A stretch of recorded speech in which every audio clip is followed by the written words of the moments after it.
कल्याणमधील बुद्धभूमी foundation परिसरात घडलेल्या घटनेनंतर वातावरण चांगलेच तापले असून भीमशक्ती सामाजिक संघटनेने या प्रकरणी आक्रमक भूमिका घेतली आहे। माजी सामाजिक न्याय मंत्री तथा विद्यमान खासदार चंद्रकांत हांडोरे यांच्या नेतृत्वाखाली संघटनेच्या पदाधिकाऱ्यांनी घटनेचा तीव्र निषेध व्यक्त करत दोषींवर कठोर कारवाईची मागणी केली आहे। भीमशक्ती प्रदेश सरचिटणीस तथा महिला काँग्रेस प्रदेश सरचिटणीस ॲडव्होकेट अपेक्षा दळवी आणि भीमशक्ती कल्याण डोंबिवली जिल्हाध्यक्ष ॲडव्होकेट अजिंक्य साळवे यांनी बुद्धभूमीच्या पुनर्विकासासह संबंधितांवर तातडीने गुन्हे दाखल करून अटक करण्याची मागणी केली आहे। कल्याण परिसरातील बौद्ध समाजाचे श्रद्धास्थान असलेल्या बुद्धभूमीवरील कारवाईमुळे धार्मिक भावना दुखावल्या गेल्याचा आरोप त्यांनी यावेळी केला आहे। यावेळी अनुसूचित जाती जमाती अत्याचार प्रतिबंध कायद्यान्वये कारवाई, शासकीय खर्चातून बुद्धभूमीचा पुनर्विकास तसेच धार्मिक स्थळांच्या सुरक्षतेसाठी कायमस्वरूपाची उपाययोजना करण्याची मागणी करण्यात आली आहे। प्रशासनाने 7 दिवसात ठोस निर्णय घ्यावा, अन्यथा संपूर्ण कल्याण शहरात लोकशाही मार्गाने तीव्र आंदोलन छेडले जाईल असा इशारा ॲडव्होकेट अपेक्षा दळवी यांनी दिला आहे।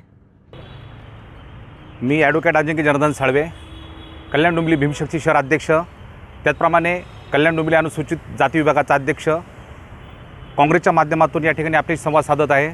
आपण पाहिलं असेल, मागील 10 दिवसामध्ये बुद्धभूमी फाउंडेशन या ठिकाणी भंतेजी यांच्यावर जो गैरप्रकार घडला, त्या ठिकाणचे विकासाच्या नावाखाली बुद्धमूर्ती हटवणे, त्याचप्रमाणे बुलडोजर चालवणे व इतर असे अनेक प्रकार जे घडले, त्यामुळे आमच्या बौद्ध धर्मीयांच्या भावना दुखावलेल्या आहेत। त्या माध्यमातून संपूर्ण महाराष्ट्रात नव्हे देशभर संतापाची लाट उसळलेली आहे आणि त्या अनुषंगाने आमची जी बौद्ध संस्कृती अस्मिता ती धोक्यात आलेली आहे।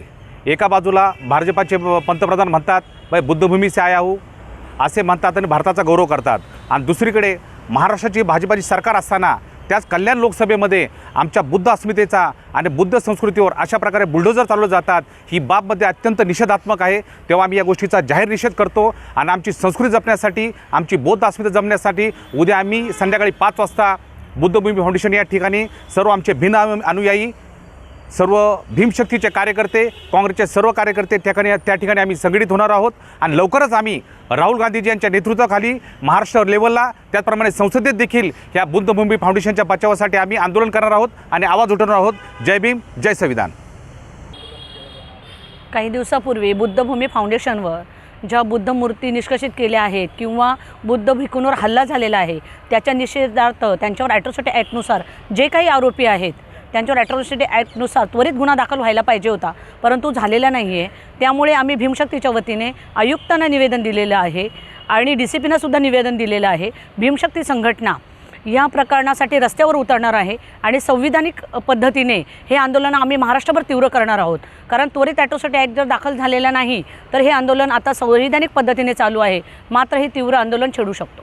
आत्तापर्यंतच्या कल्याण डोंबिवलीमध्ये किती भाग हा अनधिकृत आहे, इनलिगल कन्स्ट्रक्शन्स आहेत आणि बरेचसे काही हॉटेल्स म्हणा किंवा अजून काही गोष्टी आहेत ते आपणास माहीत आहेत।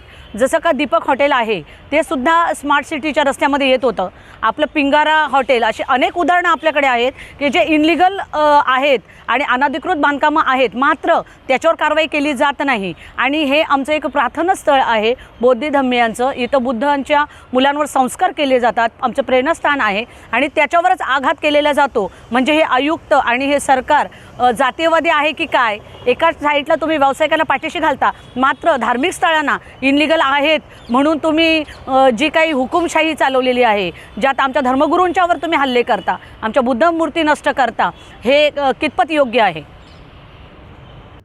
विशाल वाघमारे, जनशक्ती, कल्याण।